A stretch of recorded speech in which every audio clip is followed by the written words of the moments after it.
어린이 여러분, 반갑습니다. 오늘도 도영교무님과 함께 대종사 10상 동화법회를 시작합니다. 동화법회를 보기 전에 먼저 우리 청정한 마음 모으는 입정 해볼게요. 자, 두 눈을 감고 마음의 눈으로 배를 바라보세요. 지금부터 교무님을 따라서 속으로 숫자를 세봅니다. 하나, 둘, 셋, 넷, 다섯, 여섯, 일곱, 여덟, 아홉, 열. 네, 오늘도 아주 잘했습니다. 이제 교무님과 함께 목탁 소리에 맞춰 영주 칠독을 할 거예요.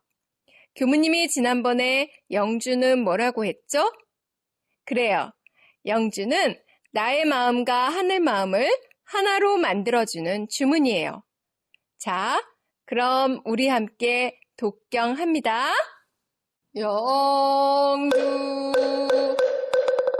천지연기야 심정만사여희야 심통 천지여 동일체하여 천지동심정 천지연기야 심정만사여희야 심통 천지여 동일체하여 천지동심정 천지연기야 심정 만사여희야 심통 천지여 동일체하여 천지동심정 천지연기야 심정 만사여희야 심통 천지여 동일체하여 천지동심정 천지연기야 심정 만사여희야 심통 천지여 동일체하여 천지동심정 천지연기야 심정 만사여희야 심통 천지여 동일체하여 천지동심정 천지연기야 심정 만사여희야 심통 천지여 동일체하여 천지동심정.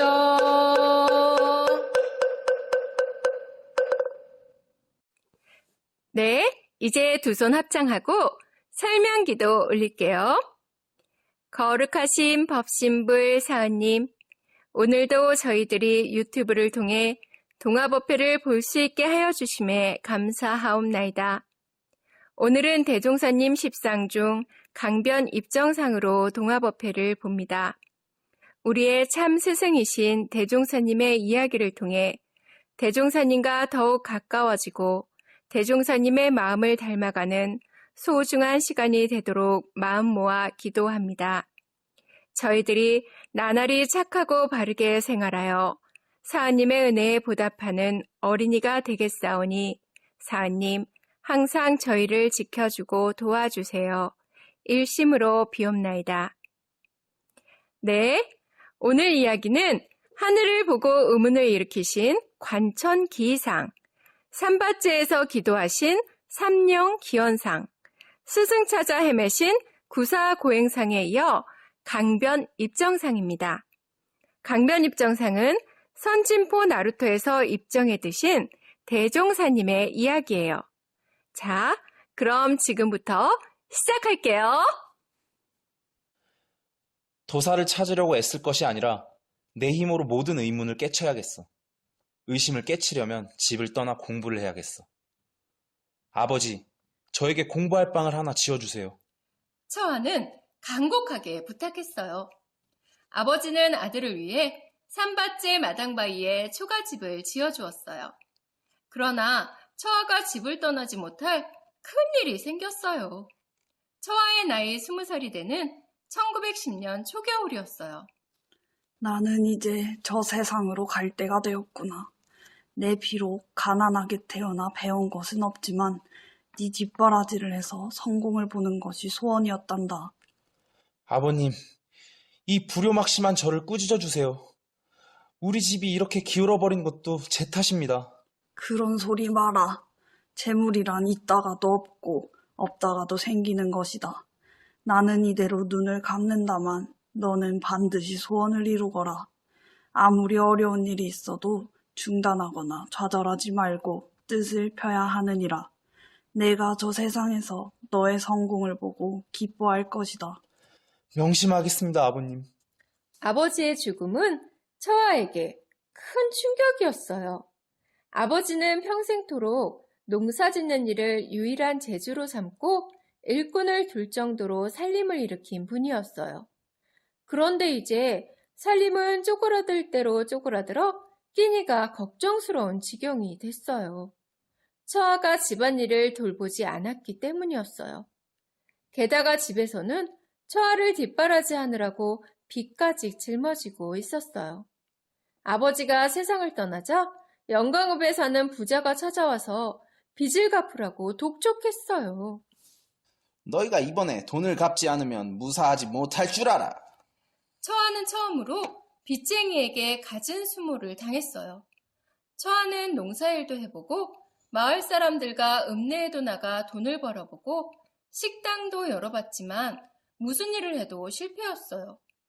살림살이 경험이 없는 것이 처아에게는 큰 고통이었어요. 마치 아득한 낭떠러지 위에 있는 것 같구나. 다행히 처아를 아끼는 사람이 타리섬으로 물고기 장사를 나갈 수 있도록 주선했어요. 처아는 금빛 조기가 풍성하게 모여드는 타리섬 조기시장에서 비로소 약간의 돈을 벌 수 있었고 빚도 갚았어요. 이 시기에 처아는 세상 물정을 더 잘 알게 되면서 백성의 어려운 삶을 똑똑히 보았고 구원의 필요성을 느끼게 됐어요. 백성들은 조상 대대로 살아온 땅에서 그대로 목숨을 이어가고 있었지만 나라는 백성의 나라가 아니었어요. 1910년에 이루어진 한일합방으로 나라를 일본에게 빼앗긴 것이었죠. 이 나라는 양반들이 망쳤어. 양반 밑에서 종살이 하다가 이제 일본 놈들 밑에서 종살이를 하게 됐구나. 처아는 나라가 왜 망했는지 곰곰이 생각했어요. 원통하지만 그렇다고 놀랄 일은 아니다. 나라를 갑자기 도둑맞은 게 아니야. 나라가 깊이 병들어 있었기 때문이야. 정신이 올바로 서 있지 않았기 때문이야. 일본의 힘은 서양에서 배운 물질의 힘이다. 총칼은 물질이야. 물질은 수단일 뿐이야. 모든 물질은 정신에서 나온다. 그러니 정신이 물질의 근본이야. 정신만 올바로 가지고 있으면 능히 일본을 이기는 물질을 가질 수 있어. 도덕의 힘으로 어지러운 세상도 구할 수 있어. 도적이 이 나라를 빼앗았지만 정신마저 가져가지는 못해. 정신이 더 큰 것임을 도적이 모르고 있는 게 천만다행이야. 처아는 나라가 이렇게 된 것이 답답했어요. 세상에는 천갈래 만갈래의 길이 있다. 사람의 마음에도 얽히고 설킨 길이 있다.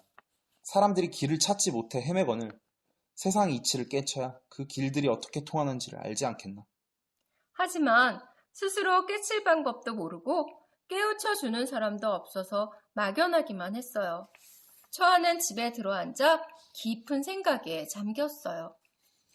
이 일을 장차 어찌할꼬. 아침부터 밤까지 눈 뜨고 있는 동안은 오로지 이 생각뿐이었어요. 네, 여기서 중간 퀴즈 나갑니다. 처아는 아침부터 밤까지 눈 뜨고 있는 동안 어떤 생각뿐이었나요? 오늘도 교무님에게 카톡으로 정답을 보내준 3명에게 선물 보내드릴게요. 마음의 문이 열리기를 기다리며 이 생각에 몰두했어요. 옥녀봉에도 올라가 보고 마당바위에도 가봤어요. 도사를 찾아 헤매던 길을 걸어도 봤어요. 길을 가다가 무슨 생각이 잡힐 듯하면 우두커니 돌부처처럼 서 있기도 했어요. 참 안 됐어. 부모 밑에서 편하게 지내다가 아버지를 잃고 혼자 살아가려니 힘든 모양이야. 그렇다고 저렇게 정신을 놓으면 되나? 젊은 나이에 안 됐어. 사람들이 수근거렸어요. 그러나 그런 소리는 처아에게 들어오지 않았어요. 이 일을 장차 어찌할까.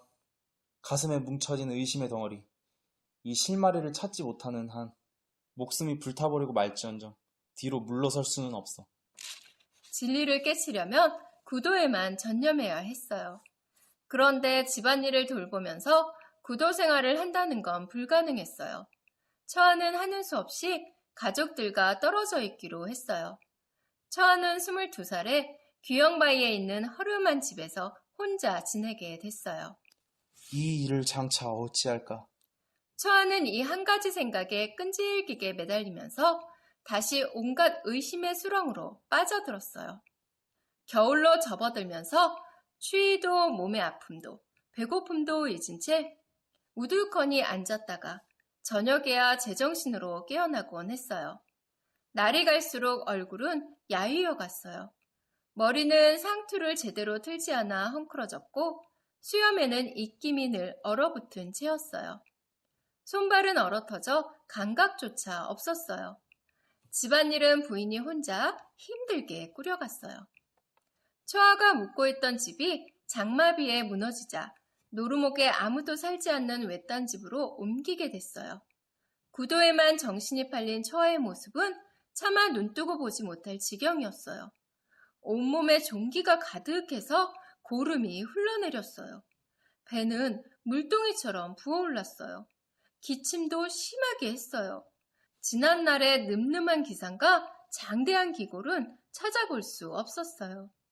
노루목의 외딴 집은 지붕에 잡초가 무성하고 비가 오면 방에 물이 찰 정도였지만 처아는 오로지 한 가지 생각만 하고 있었어요. 이 일을 장차 어찌할까? 참 불쌍하기도 하지. 처아가 문둥병에 걸렸다며? 뭐? 문둥병? 아니, 어쩌다가 그 지경까지 되었대? 마을 사람들은 처아가 구준병에 걸렸다며 노루목 근처엔 얼씬도 하지 않았어요. 처아는 겨울 동안 이불도 없이 소못 하나로 지냈어요. 겨울엔 추운 줄도 몰랐어요. 여름엔 더운 줄도 몰랐어요. 연화봉에서 집으로 돌아온 후로는 자주 망각에 빠져들었어요. 처아는 입정하는 일이 잦아지면서 이 일을 장차 어찌할까? 하는 생각조차 줄어들었어요. 법성포에 장이 서는 날이었어요. 처아는 정신이 맑아져 이른 아침 법성포에 가려고 집을 나섰어요. 법성포에 가려면 선진포 나루터에서 배를 타야 했어요. 처아는 선진포 부근에서 잠시 하늘의 구름을 바라봤어요. 하지만 어느새 무더운 여름날의 기내가 지고 있었어요. 법성포에 나갔던 사람들이 돌아오다가 처아를 보고는 혀를 차며 수군거렸어요. 아이고, 저 사람 보소. 돌부처가 되었네, 그려. 박섬삼 아들 처아가 아닌가? 아이고, 아니 어쩌다. 그중 한 사람이 구호동 집으로 가서 처아의 부인에게 알렸어요. 양씨 부인은 남편 처아가 하루 종일 한자리에 서 있는 모습을 보고는 남편을 붙들고 슬프게 울었어요. 여보, 제발 정신 좀 차리세요. 여보. 양씨 부인은 산골짜기 기도터에 정화수를 떠놓고 남편을 위해 기도했어요. 이렇게 진리를 깨치기 위한 고통은 오래도록 처아와 처아의 가족들을 떠날 줄 몰랐어요. 네, 마지막 퀴즈 나갑니다. 처아가 장에 가려다가 생각에 잠겨 하루 종일 서 있었던 곳은 어디인가요? 이번에도 교무님 카톡으로 정답을 보내준 3명에게 선물 보내드릴게요. 그러면 다음에 또 만나요.